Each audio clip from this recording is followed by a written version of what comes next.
Ladies and gentlemen, welcome to the Salebox for the week beginning the 21st of October 2013. My name is TotalBiscuit, rounding up your weekly Steam deal. This kicked off on the 21st of October and will be running all the way through to the 28th. There are new deals available on Steam every Monday at 10 a.m. Pacific.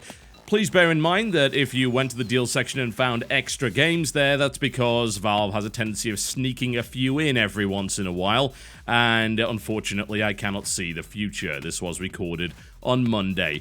Alright, let's kick it off, shall we, with Arena Wars 2. 75% off, takes it down to $2.49, €3.49, and €1.74 in Tier 2. So you happen to be in Tier 2, that's quite the bargain, and £1.74. This came out last year, and I wasn't particularly impressed by it, unfortunately. It very much breaks down RTS to its core components, and that is not something that's particularly new. An awful lot of games have already tried to do that, and if anything, and this is still true in 2013 as much as it was in 2012 when I did my video of it, we need the opposite of that. We need more proper real-time strategies. The game plays kind of like a single-player version of Dota, only you build a bunch of units and you kind of send them up lanes against towers in order to capture energy, which you then bring back to your base. It's got some basic veterancy stuff involved in it, and it's got some reasonably interesting selections when it comes to picking a loadout of units to take onto the field, but aside from that, it's really nothing special, and I find it very hard to recommend unless you have a friend to play against you. Otherwise, I think you'll find the AI particularly boring. There's very little, if anything, when it comes to a campaign in that game, so don't expect any kind of great story-driven experience. Unfortunately, just not a particularly good game. Primal Carnage, 50% off, takes it down to $7.50, €7 and £5.99. Not too bad a game. I think, honestly, it's the game that's done dinos versus humans the best, and there's plenty of games that have tried it and have been ridiculously bad at it. They've done a good job of capturing the asymmetrical nature of that kind of war, and as a result, it's actually fun to both play the humans and the dinosaurs. There's some great aspects to playing the humans, in particular on the darker maps, where you're simply in mortal terror of being leapt on and eaten by a raptor, which is honestly a hell of a lot of fun. The player base is a bit small these days, but you should be able to find servers, and they've done a pretty good job of fixing some of the complaints that I had with the original, which included the fact that it seemed like the best way to play as the humans was to all kind of gather on top of a rock and shoot things. There are now game modes which deal with that significantly better, so yeah, it's not a bad title for this, and as I said before, you're not really going to find a better dinosaur game on PC. Rochard, or Rochard, as it likes to be called, 80% off, $2, €1.79, £1.59.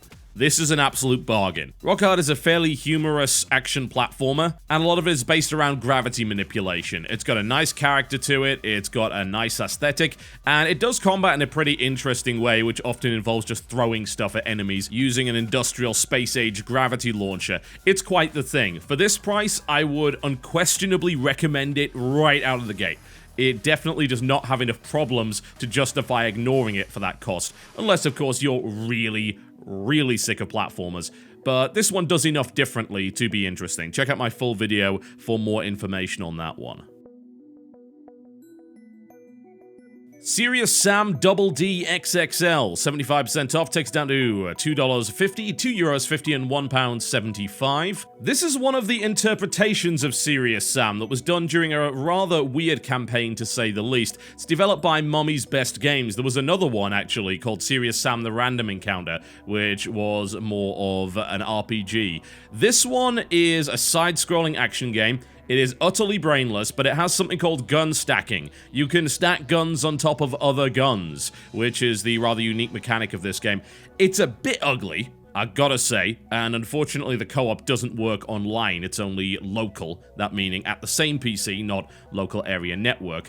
But for this price, it's actually a lot of fun. If you're looking for something really dumb, this is exactly that. It is brain dead. Hilariously brain dead, and that perhaps is enough to make it worthy of your attention. The XXL version is a free update to the game, which has more missions as well as new enemies, and a bunch of new guns to mix into your gun stack, which is rather amusing to say the least. So Yeah, I'm up for a stack of guns today, absolutely, especially for that price. Stealth Bastard Deluxe, 70% off, takes it down to $3, €2.70, and £2.10. This is the improved version of a free game by the name of Stealth Bastard, and it's a pure stealth game, a pure 2D stealth game. And I gotta be honest, it is very good at what it does. It's got a fantastic, clean graphic style. It's got one of those kind of modernized retro aesthetics where it looks a little bit retro, but it's very clean and obviously well modernized, and they've clearly taken a lot of time to design the graphics of that game in a way that pleases the eye. And it also does a good job of telling you exactly when you're in stealth and when you're not. The game provides you with very accurate visual feedback, which is important in a stealth game. If you're looking for pure stealth, this is a good option. Price is good, sense of humor is great, I've got to say. Very, very challenging game, and the deluxe version has a bunch of different gadgets that you can use, which certainly improves the variety and very much changes the gameplay around. So, yeah, if you're into stealth or even have a passing interest, Stealth Bastard Deluxe is definitely not a bad place to start. And there's actually some good games on sale right now. Don't worry, the rest of them maybe not so much, but these ones not too shabby. Zack Zero, 75% off, taking it down to $2.49, €2.49, and £1.74.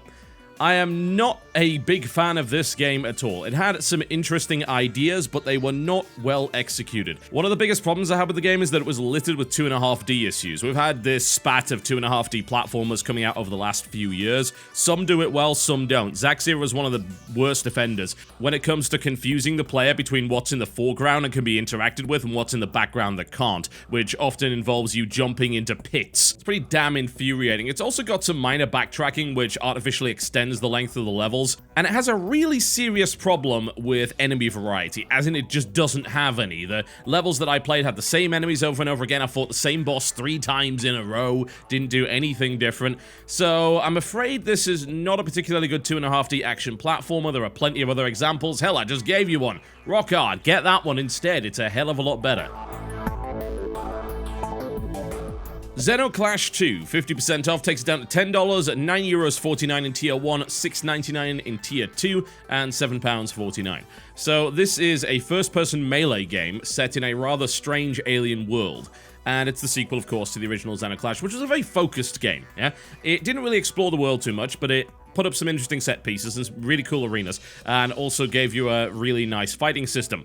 Unfortunately, the second one didn't really live up to my expectations. It initially had some real problems when it comes down to anyone that's affected by low field of view, so-called simulation sickness, which I very much am. It had this really nasty combination of odd angles and a lot of shaky cam stuff, as well as a very low field of view, which actually resulted in some of the worst simulation sickness that I personally have ever experienced. However, they did deal with that in a patch soon after release. The main problem I've actually got with Zeno Clash 2 is that the world feels really empty. I was hoping that they'd have this opportunity to flesh the world out and really give us a chance to experience wonderful and crazy things. And they do to some degree, but it really doesn't feel like there's actually anything in the world whatsoever. The combat does unfortunately get repetitive. There aren't really an awful lot of things to learn when it comes to the combat system. It's all pretty much explained in the tutorial, and the progression is limited to say the least. It's also got some very strange and weird systems, and it's not a bug-free game either.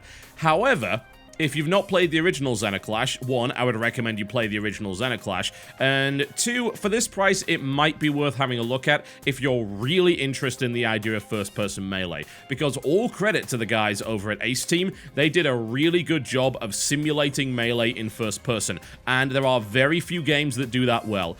There are even fewer games that do it without using weapons, which is something that Zeno Clash 2 does for the majority of its gameplay time. So, it's still worth having a look at. The price tag is a little bit more attractive this time around, but it's definitely not a flawless game. It is, however, to some degree, a very interesting one.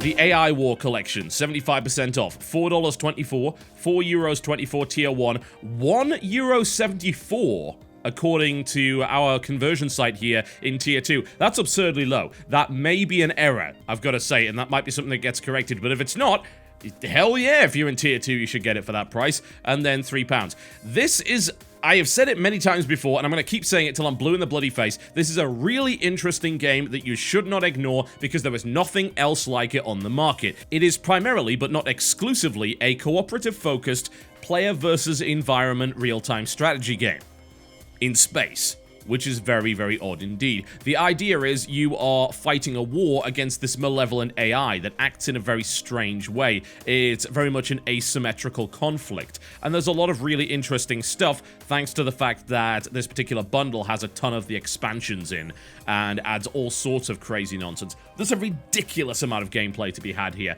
and they've even completely redone the graphics style, which initially was not particularly great and now is really quite nice. The only problem I really have with the game is the learning curve. It's because it's a very odd concept and it doesn't do the best job of really teaching you how to play it.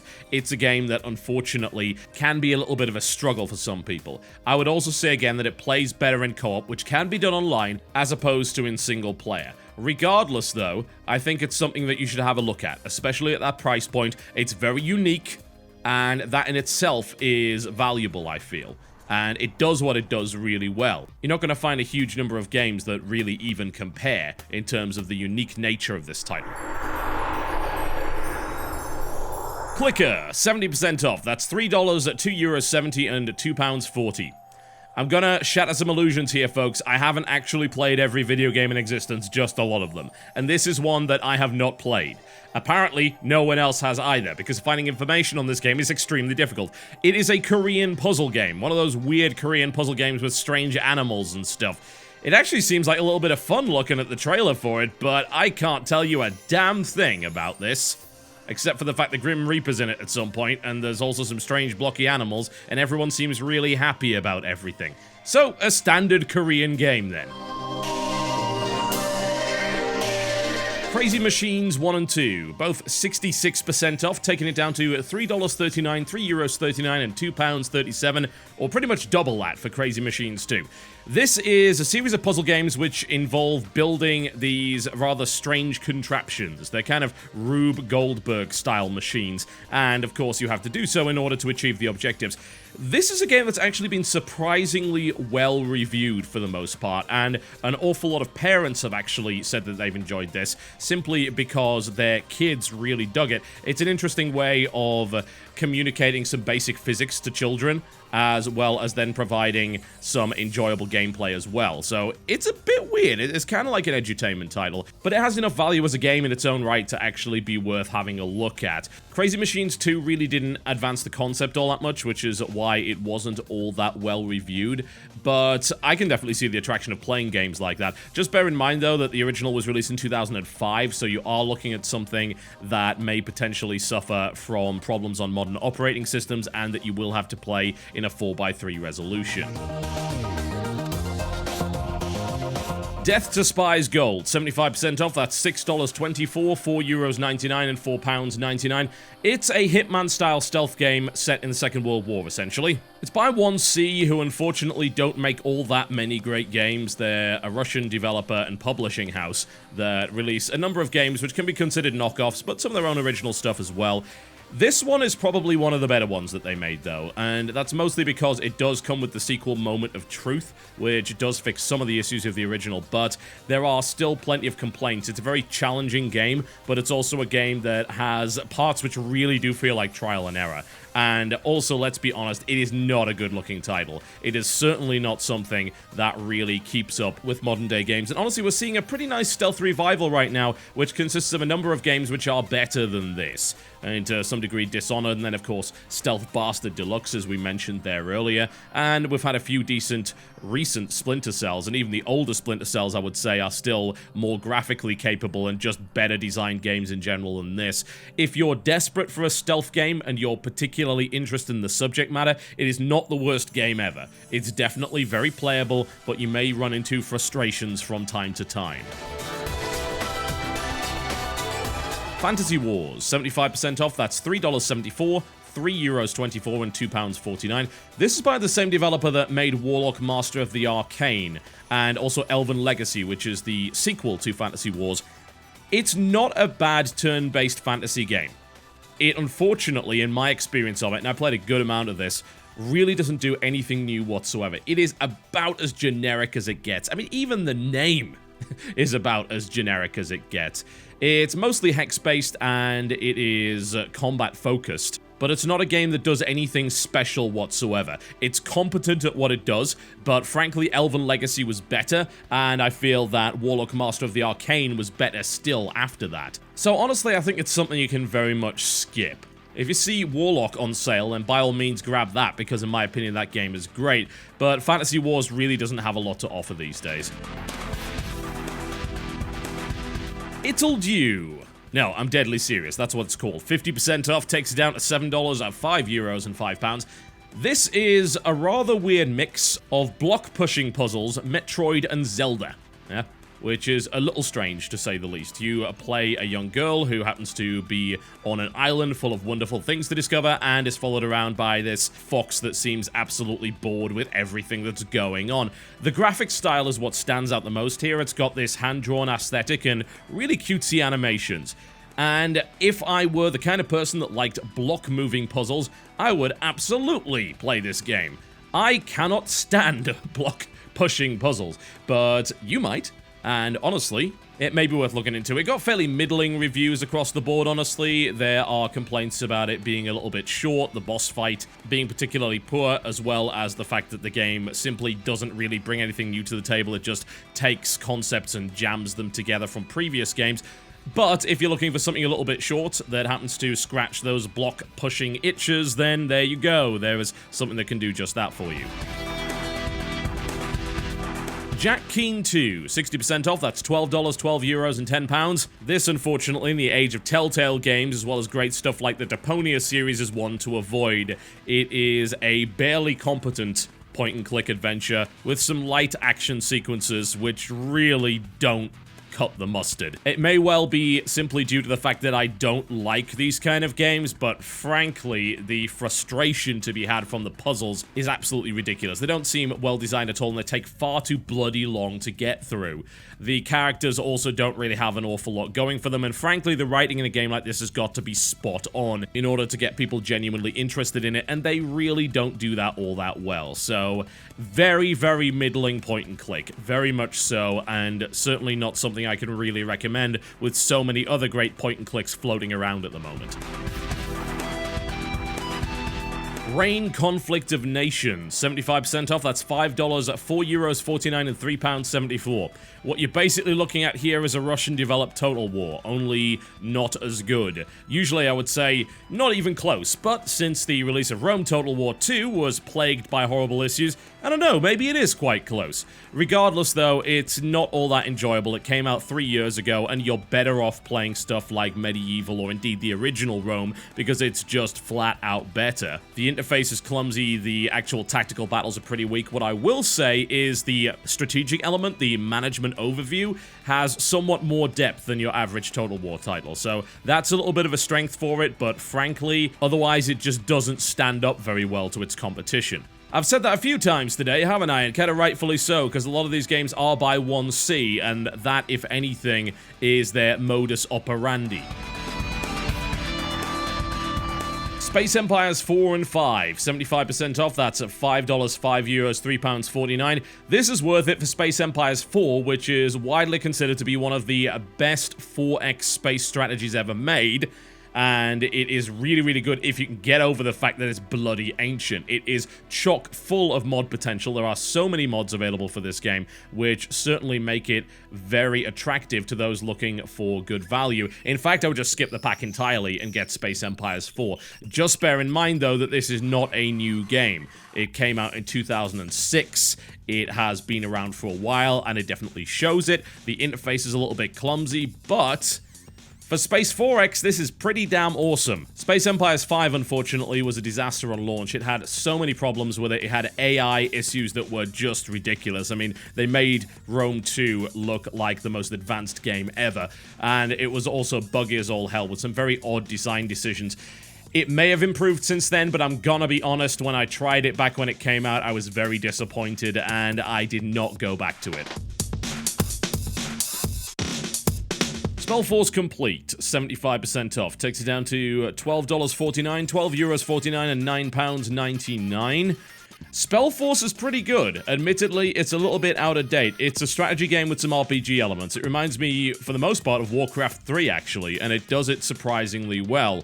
It's had a number of re-releases over the years, which make things a little bit weird. The Complete pack has a bunch of different stuff in it, and it's rather hard to tell what's worth having and what isn't. The Gold Edition, in my opinion, is just fine in and of itself. Admittedly, Faith and Destiny is something that came out 3 years later and then had a bunch of DLC tacked onto it. Not really sure what the point of that was. I'd still recommend just playing the original rather than getting this big pack, honestly. Spellforce 2 Gold Edition is what you're looking for there. I wouldn't get the original Spellforce, it's a little bit too dated these days, but I personally very enjoyed the mixture of RTS and RPG-style questing with items and all sorts of other great stuff involved in that. So that's a little bit of a classic to play, in my honest opinion, but don't bother picking up the new stuff. It's really not up to scratch, and frankly, it just pushes the price of the pack way too high to bother with. Storm Frontline Nation, 75% off, takes it down to $2.49, €2.49, and £1.74.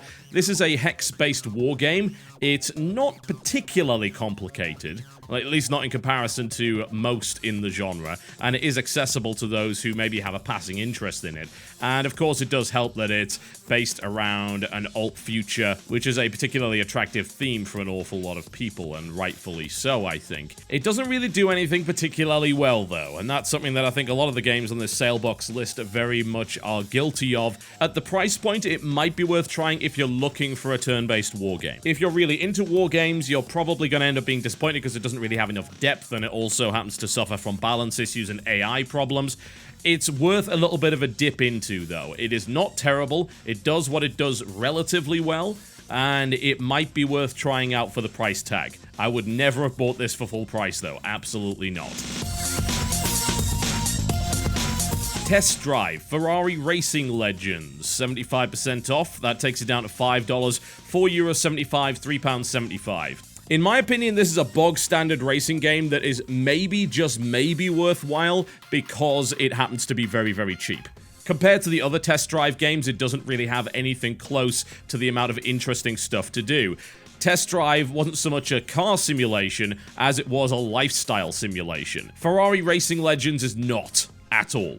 And the only thing that's really got going for it is the fact that it is Ferrari licensed, and as such it has a massive selection of really fantastic vehicles.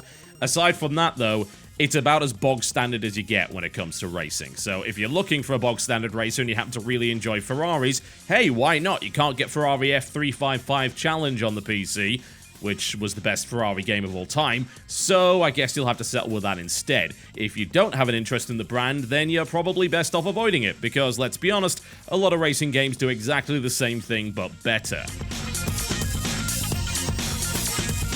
And finally, the Dark Eye Chains of Satinav, 66% off. That is $6.79, €6.79, and £5.43. This is another example of, hey, for this price it might be worth it, but this time around it's because the original price of it was quite high, around $30, and it was really only about 6 or 7 hours long, which quite frankly was not enough to justify the price tag. However, at this price, it's a different matter entirely. The game's actually pretty damn good at what it does. It's a classic point-and-click adventure, a classic art style, and a very well-realized one as well. The sheer amount of detail in the scenes is mind-blowing. It's just really, really good in that respect. It reminds me a lot of King's Quest. And frankly, if that's the kind of thing you're into, then yeah, you should be looking at this. And this is a title that obviously was very overlooked, certainly uses an existing license in the form of the Dark Eye, and it is probably worth your time at that price. It really is. If you enjoyed those older point-and-click games, that is what this game basically is. It's got some great dialogue, and as I said before, the art style just is really, really awesome. I think the only thing I object to, really, is the animation quality, especially on the characters. That's not so great. Aside from that, though, some stunningly realized fantasy art in this game. So have a look at it. Alright, folks, that is me done for the day. That took ages, didn't it? It seems like these sales are getting longer and longer, so it may be that I decide to change the format of these videos around instead of just kind of rattling through 20 to 25 games. Maybe we just do the top 10 worthwhile ones and ignore for the crap, because quite frankly, there is quite a lot of that. Let me know in the comments section as to what you prefer for future episodes of the Salebox. Thank you very much for watching, folks. I'll see you next time.